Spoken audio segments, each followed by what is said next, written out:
संगठन के हमारे सारे बंधु नीचे तक जाएंगे और इसी सिलसिले में नित नए कार्यक्रम भी जोड़ते जा रहे हैं।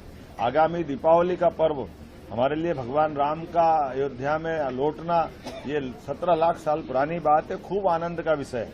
लेकिन सच्चे अर्थों में दीपावली तो गोवर्धन के साथ मनती है और गोवर्धन करते ही राम और कृष्ण दोनों स्मरण हो जाते हैं।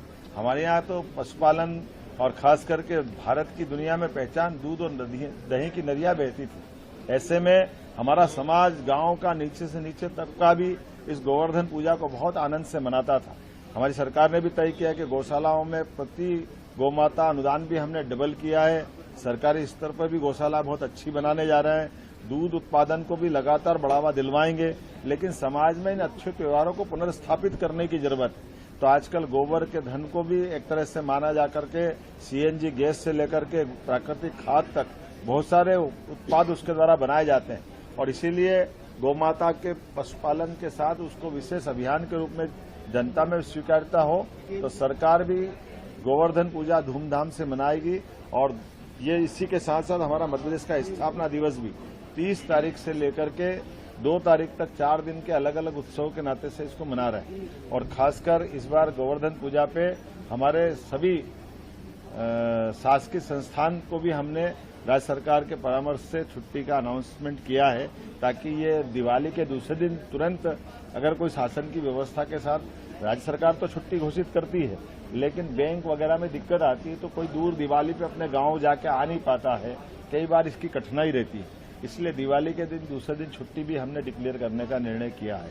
साथ ही साथ 3 मेडिकल कॉलेज नए यशस्वी प्रधानमंत्री के माध्यम से 29 अक्टूबर को नीमच, मंदसौर और सिवनी, साथ ही साथ 3 हमारे नर्सिंग कॉलेज, कई सारे हॉस्पिटल और कई सारे की हेल्थ की सुविधाएं, इसकी सौगात यशस्वी प्रधानमंत्री के माध्यम से मिलने वाली है।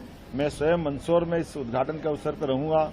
माननीय महामहिम राज्यपाल साहब सिवनी रहेंगे और बाकी हमारे मंत्रीगण नीमच से इसमें शामिल होंगे और जो कई हेल्थ के अलग अलग निर्माण कार्य जो उनके लोकार्पण के लिए जो जिस जिले में है वो वहां से जुड़ेंगे।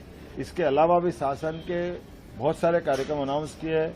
15 नवंबर को धूमधाम से भगवान बिरसा मुंडा की जयंती मनाने का कार्यक्रम भी हमारी सरकार ने किया है और ये जनजाति गौरव दिवस के नाते से मनेगा। आपकी जानकारी में रहे कि पूर्व माननीय यशस्वी प्रधानमंत्री स्वयं इस कार्यक्रम में शामिल हो चुके हैं। हमने सबने निर्णय किया कि इसको धार जिले में मनाया जाएगा। मेरी अपनी ओर से यशस्वी माननीय प्रदेश अध्यक्ष ने विस्तार से बात कह दी है। मैं और वो हम मिलकर के प्रदेश की बेहतरी के लिए और संगठन का काम संभाले, सरकार के माध्यम से हम जनता की बेहतरी के लिए काम करते रहेंगे। बहुत बहुत धन्यवाद। आगामी दीपावली पर्व की भी मैं बधाई देना चाहूंगा और यहां से मैं तुरंत चित्रकूट जाने वाला हूं।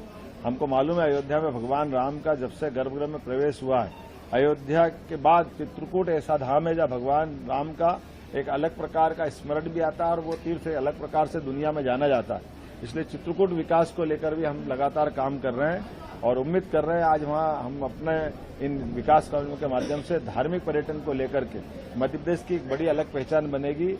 मेरी अपनी ओर से पुनः आप सबको बधाई।